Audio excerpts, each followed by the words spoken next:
물론 예선에서 탈락했지만 평창에서는 알아주는 김영숙이었답니다. 그리고 네, 타인을 먼저 배려하고 생각하는 마음이 생겼어요. 이게 처음부터 생긴 건 아니었습니다.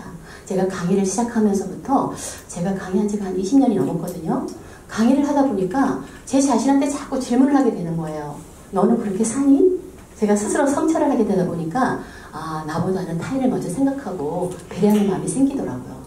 그래서 여러분들께 한번 질문해 볼 텐데 한 가지씩만 대답해 주세요. 우리 사무총장님께서는 장점이, 나의 강점이 뭐라고 생각하세요? 저기에서 보려는 얘기요? 아니요. 이건 제 거예요. 샘플을 따셔도 되는데 우리 총장님 말이 아, 그럴까요? 아, 이렇게 피드백 좀. 네. 나의 강점은 겉으로는 부드러운 것 같지만 강하다. 외유내 강을. 그러신 거거든요. 제가 또 아까 인사말 하실 때 제가 그걸 딱 느꼈거든요. 이래 한 가지 말씀하실 수 있어야 되겠네요. 우리 선생님은 뭘까요? 저도 제가 엄청 나약한 줄 알았는데 안 그렇죠. 아, 그러시구나. 아니 근데요, 굉장히 뭐라 그러지? 왜 어른들이 말씀하시는 거, 와, 굉장히 야무질 것 같다는 느낌이 있어요. 남들한테 그런 말씀 들으셨을 것 같아요. 우리 김은정 선생님은? 저도 좀 내유외곽의 그런 성격인데 네. 또 하나 말씀드리자면 내가 옳다고 생각하는 건 절대 붙이지 않아요. 아, 굉장히 주도적이시군요. 강점이자 네. 단점이죠. 때로는. 그렇지만 사회생활 하실 때는 그게 굉장히 강점으로 작용하기가 하는 일이 많죠? 우리 사무총장님 이제 시간을 충분히 드렸습니다. 승부욕이 강하죠. 아, 승부요. 아, 원래 강원도 사람이. 예, 장난을 하더라도 게임은 이겨야 되고 저렇게 봐주고 있는 거 있으니까. 와, 냉철하시네요. 열심히 살려고 노력하는 거예요. 아, 성실성. 성실성 최고죠. 우리 김정환 선생님은? 저는 추진력이 좋고 끝을 봐요. 아, 무슨 일을 하든 아주 딱 마무리를 짓는. 우와. 수준을 딱 해갖고 안 되면 그냥 끝을 봐요. 오, 그건 굉장한 장점 아니에요? 근데 본인은 피곤하실 것 같아요. 정말 그러고 살아요. 아, 그러세요. 우리 선생님은? 생각해보지 않았어요. 네? 생각해보지 않으셨어요? 아, 제가 봤을 때는 되게 부드러운 그 이미지가 있으세요. 어떻게 보면 굉장히 가정적이지 않을까 이런 생각을 한번 유추해보는데 좀 맞는 것 같으세요? 충청도라고 그래요. 충청도세요? 충청도 분들이요, 사람한테 정을 잘 안 주긴 해요. 왜 정을 주잖아요? 변함이 없더라고요. 맞죠? 선생님보다 제가 선생님 강점을 더 잘하네요? 우리 나항지 선생님한테 하나만 더 질문할게요. 강점이 뭐세요? 저는 타인을 배려하고 진짜 내려놓을 줄을 알아서 저한테 피해준 사람한테도 제가 기도하고 있어요. 아, 예. 거의 부처님 수준인데요? 활동을 되게 많이 하시는 거 보니까 나를 내려놓지 않으면 저렇게 봉사를 못한다는 생각을 해봤어요. 우리 이렇게 같이 오는 거 맞는데 네. 원수는 죽여야지 배려가 너무 잘 되기 때문에 틀리네. 속 터지는 분 있다는 것도 참고하시기 바랍니다. 우리 IQ 검사 다 해보셨는데 IQ가 다 높으실 것 같아요. 혹시 두 자릿수는 안 계시죠? 네, 다 충분한 IQ를 갖고 계실 거라고 생각하는데요. 이 중에서 빨간 글씨로 제가 한 3가지를 구분을 해놨어요. SQ, 소셜 큐션인데요. 사회성 지수. 저는 이게 되게 중요하다고 생각합니다. 특히 요즘 같은 시대는 더 그럴 것 같아요. 두 번째, NQ, 네트워크 퀘션, 공존 지수예요. 아, 진짜 요즘 그 AI 시대에 살다 보니까 기계와도 소통하는 시계가 됐잖아요. 공존하는 그 마인드가 없으면 사회생활하기 참 힘들겠다. 특히나 우리 여러분들 자녀분들과 가족들끼리 소통 잘 되세요? 반은 되고 반은 안 되는 것 같아요. 반은 되고 반은 안 된다. 이게 바로 공존 기수가 얼마나 내가 높으냐에 따라서 가족과 소통도 굉장히 원활할 수 있고 좀 막힐 수가 있거든요. 그리고 유스 퀘션, 젊은 지수. 여기 계신 분들은 제가 봤을 때는 다 젊은 지수가 굉장히 높으신 것 같아요. 그래서 제가 4차 산업시대의 인성지수를 3가지로 나눠봤습니다. 공감과 배려가 있는 사람이 바로 SQ, 사회지수가 높은 사람이에요. 그리고 인간관계 유지를 잘하는 사람, 동존지수가 높은 분들을 NQ지수가 높다. 다음은 UQ, 변화 적응 능력, 젊음의 지수죠. 여러분 나이가 많다고 나이가 아니잖아요. 나이가 어려도 굉장히 보수적이고 생각이 안 통하는 사람이 있는가 하면 연세가 굉장히 많으셔도 굉장히 개방적이고 소통이 잘 되는 분이 계세요. 저는 우리 김문정 선생님 보니까 이 자리에 오신 것만으로도 YQ 치수가 굉장히 높은 것 같아요. 공감이라는 것은 여기 써있죠. 상대방의 감정을 이해하는 것. 여러분들은 공감을 얼마나 잘하십니까? 제가 봤을 때 우리 사무총장님 공감을 되게 잘하실 것 같아요. 그렇죠? 우리 회장님 공감 참 많이 잘하시죠? 안 하세요? 아, 왜 이렇게 겸손하세요? 겸손도 좀 지나치면 안 됩니다. 그래서 제가 한번 상대방의 감정을 이해하기. 이게 사실은 쉬운 것 같아도 되게 어려워요. 상대방 감정을 어떻게 이해를 하라는 거지? 근데 그 사람의 감정을 이해하려면은 그 사람 말을 잘 듣고 어떤 상황인지를 판단을 하고 함께 공감해주고 이렇게 리액션을 해주는 거예요. 그런데 누군가가 말을 하면 여러분들뿐만 아니라 모든 사람들은 어떻게 말해요? 중간에서 말을 하려면 중간에 탁 끊고 탁 끼어들잖아요. 근데 그게 아니고 말이야. 막 훈계하고 조언하려고 그러잖아요. 근데 모든 사람들은 나한테 어떤 말을 했을 때 그 말을 끊고 나한테 조언을 해주기보다는 내 말을 끝까지 들어주고 공감하기를 원한다고 합니다. 그래서 공감 능력이 되게 중요하고요. 상대방과 나의 차이점을 존중하기 되게 필요해요. 우리 선생님들 제가 오늘 처음 만났잖아요. 여러분들 저와 달라요? 아니면 틀려요? 다르거든요. 그렇죠? 다르기 때문에 다른 생각을 할 수 있고 또 다른 이럴 수 있겠죠. 이렇게 생각하실 수 있을 것 같아요. 제가 말이 굉장히 빠른 거 여러분 느끼셨습니까? 혹시 말이 빨라서 잘 이해가 안 됩니다라고 생각하신 적 있으세요? 없습니다. 진짜요? 이 공감이 너무 잘 되는 거예요. 여러분들 수준이 엄청 높습니다. 근데 회복 탄력성이 강한 사람이거나 긍정적인 성향이 강하거나 공감 능력이 뛰어나거나 남을 배려하는 이렇게 마인드가 있잖아요. 그건 기본적으로 인성이 잘 돼 있다는 뜻이잖아요. 그런 사람들은 긍정적이기 때문에 내가 쓰러졌더라도 바로 이렇게 일어날 수 있는 회복 능력이 있다는 거예요. 그거로 바로 회복 탄력성이라고 하거든요. 여러분들도 자녀들을 키우시잖아요. 애들 학교에서 상처 많이 받습니다. 그러면 엄마들이 와서 엄마한테 막 얘기를 하고 싶은데 엄마 바빠 이따 얘기하자. 이러면 얘는 마음을 열었다가도 다시 많이 다친대요. 근데 그 일이 한두 번은 괜찮지만 계속 반복되잖아요. 회복 탄력성이 생기질 않는다는 거예요. 그런데 아무리 힘들어도 부모님이 와서 경청해주고 공감해주고 존중해주잖아요. 얘는 어떤 일을 겪어도 회복 탄력성이 강해지기 때문에 어떤 어려움이 있어도 잘 극복할 수 있다고 합니다. 그래서 학생들이나 우리 어른들한테도 마찬가지로 회복 탄력성을 갖고 있다는 것은 굉장한 자산이거든요. 그래서 여러분들도 혹시 내가 진짜 피곤하고 지쳐있다, 삶이 힘들다, 그리고 내가 원하는 어떤 지도자가 되든 어떤 일을 할 때 잘 안 된다, 그럴 때 좌절하실 필요가 없습니다. 내가 정말 똑같은 변해야 돼. 나 오늘 다이어트 해야 돼. 계속 똑같은 식이요법을 할 때 운동 하나도 안 하면서 난 계속 살 빠지기를 바래. 그런 사람을 바로 정신이상자라고 한다고 합니다. 예를 들어서 다이어트를 하고 싶으면 뭔가를 액션을 취해야 되잖아요. 뭔가 변해야 되잖아요. 식사를 줄인다거나 정확히 헬스를 한다거나 뭔가를 시도하지 않고 계속 그 다음 행동이 더 좋아지기를 바란다는 거예요. 그런 사람들을 바로 정신이상자라고 한다고 하니까 여러분들도 내가 가끔은 이럴 때가 있어. 맞아. 나도 저럴 때가 있었는데 그게 바로 정신이상 증세였구나. 오늘부터 내가 새롭게 다짐을 한번 해보자. 그리고 다시 한번 재도전하는 마음도 필요합니다. 그렇다면 여러분들 뭔가 체인지를 해야 되겠죠? 만약에 그렇다면 체인지를 할 필요가 있습니다. 뭘 어떻게 해볼까요? 이렇게 말했어요. 당신이 변하기를 바란다면 당신의 행동을 바꿔라. 그러나 획기적으로 변하기를 바란다면 당신의 패러다임을 바꿔라. 패러다임은 뭐죠? 생각의 틀, 기본 사고 개념의 틀을 확 바꿔서 새롭게 뭔가를 시작하라는 거잖아요. 여주애가 아름다운 것은 하나로 7가지 색이 함께 모여 어울리기 때문입니다. 음악이 아름다운 것은 도레미파솔라시도 7가지 다른 음들이 함께 조화를 이루기 때문입니다.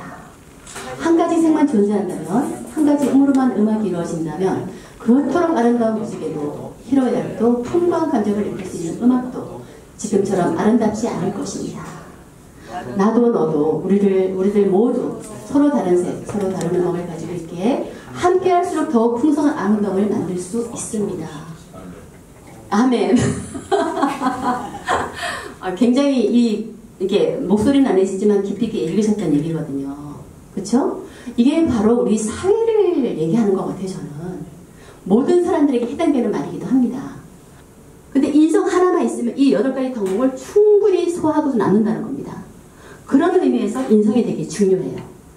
그래서 세계 최초로 제가 말했죠, 아까? 세계 최초로 인성교육을 의무화한 인성교육 지능법이 지난 15년 7월부터 시행 중에 있다. 이게 바로 초중 고등학교 다 의무적으로 인성교육을 실시하고 있습니다. 저는 이거 굉장히 바람직하다고 보는데 저한테 이제 학교에서 요청을 해요. 일주일에 2시간씩 와서 해달라고 하는데 그 2시간이 별거 아닌 것 같지만 애들을 엄청나게 변화시킵니다. 근데 저는 어른들한테 이게 되게 필요하다고 보는데 우리 회장님께서 인성교육을 말씀하시길래 딱 연결이 됐어요. 와, 이거 어른들도 한번 생각해보고 자녀들에게도 도움이 되겠구나 이런 생각을 한번 해봤거든요. 그래서 이 친구는요, BTS를 탄생시킨 방시현 대표는요, 이 자기가 선발하는 가장 중요한 요인은 인성이었대요. 이 사람들이 재능이 아닌 인성이 있었기 때문에 이렇게 성공할 수 있었다고 합니다.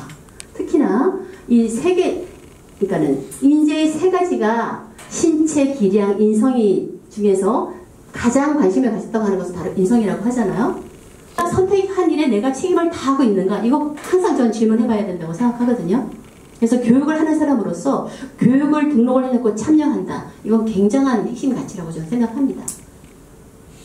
그리고 이것을 제가 역량을 키우는 4가지를 한번 종합을 해봤어요. 첫 번째, 타인의 말에 귀를 기울이는 경청의 자세가 역량을 키우는 4가지 방법 중에 한 가지입니다. 좀 깨지긴 했네요. 좀 길게 해야 돼. 좀 깨지긴 했습니다. 두 번째는 뭘 것 같으세요? 첫 번째 요소는 경청이다. 두 번째 요소는 타인을 이해하고 배려하는 팀워크가 되게 중요합니다. 네. 우리 회장님께 여쭤보고 싶어요. 이 아카데미를 개설하시면서 혹시 팀워크가 필요하셨나요? 예. 그렇죠. 사무총장님의 협조가 없었으면 가능했을까요? 불가능했죠. 수강생들이 아무리 내가 좋은 교육이라 해도 오지 않는다면 그게 가능했을까요? 이 모든 것들이 사실은 팀워크거든요. 지금 3과죠. 3번째죠. 사실은 전 3번째라서 제가 막 게임도 준비해 왔었어요. 왜냐하면 3번째면 아직 친해지지 않은 상태란 말이에요. 좀 더 얼마나 친해지가 테스트를 좀 해보려고 했는데 제가 좀 자제를 했습니다. 나중에 인원이 많아질 때 초대해 주시면 제가 좀 더 재미있는 게임도 준비해 보도록 하겠습니다. 3번째, 자신의 생각과 말을 점검하는 습관. 삶은 습관이다. 말은 습관이다. 사랑하는 표현도 습관이다. 이런 말씀 많이 들어보셨죠? 그래서 자신의 생각과 말을 점검하는 습관이 되게 중요한 게 평소에 내가 어떤 언어를 사용하느냐가 되게 중요하죠. 저를 한번 따라해 보시겠어요? 말이 입안에 있을 때는 내가 말을 지배하지만 말이 입안에 나오는 순간 말이 입 밖에 나오는 순간 말이 나를 지배한다. 이게 무슨 뜻일까요? 어떤 말을 사용하느냐가 되게 중요하다는 말이죠. 말이 입 밖에 나오는 순간 말이 나를 지배를 한대요. 그럼 어떤 말을 해야 되죠? 가급적이면 긍정적이고 좋은 말이고 에너지가 있는 말을 해야 된단 말이죠. 그래서 사람들이 가장 많이 쓰는 말이 뭐예요? 아우, 힘들어 죽겠다. 힘들어 죽지 않아요. 근데 힘들어 죽지 않고 살만한데 힘들어 죽겠다는 말을 쓰잖아요. 그럼 그 말이 나를 지배하면 힘들어 죽을 일이 생긴다는 거예요. 정말 아무리 힘들어도 아니야, 나는 오늘보다 좀 더 나아질 거야. 난 내일은 좀 더 나아질 거야. 이렇게 하잖아요. 그 에너지 때문에 진짜 좀 더 나아진다는 거예요. 저는 실제로 제가 경험한 거거든요. 그래서 이 말의 힘이 이렇게 대단하구나. 내가 어떤 말을 내뱉느냐에 따라서 굉장히 다르구나. 이런 생각을 해봤는데 저희가 딸, 아들 둘을 키웠거든요. 그런데 어릴 때부터 제가 항상 이렇게 말했어요. 너네들은 너무나도 사주가 좋대. 그리고 니네들이 원하는 거 다 할 수 있대. 니네만 열심히만 하면 그 노력의 결과가 다 나온대. 그리고 특히 딸내미, 너는 있잖아 비행기를 타고 다니는 사주래. 그리고 우리 아들은 너는 옷이 도와주기 때문에 네가 원하는 거 다 할 수 있대. 진짜 이렇게 계속 키웠어요. 근데 진짜 거짓말같이 우리 딸내미는 지금 해외 바이어로 활동을 하고 있어요. 그래서 진짜 비행기 타고 다니면서 일하고 있고요. 우리 아들은 자기 사업을 하고 있어요. 이자카야 춘을 열었는데 너무 사업을 잘하고 있거든요. 그래서 내가 어릴 때부터 말했던 것이 얘들한테 어떻게 말의 힘이 꽤 컸구나라는 것을 저는 요즘 느끼고 있거든요.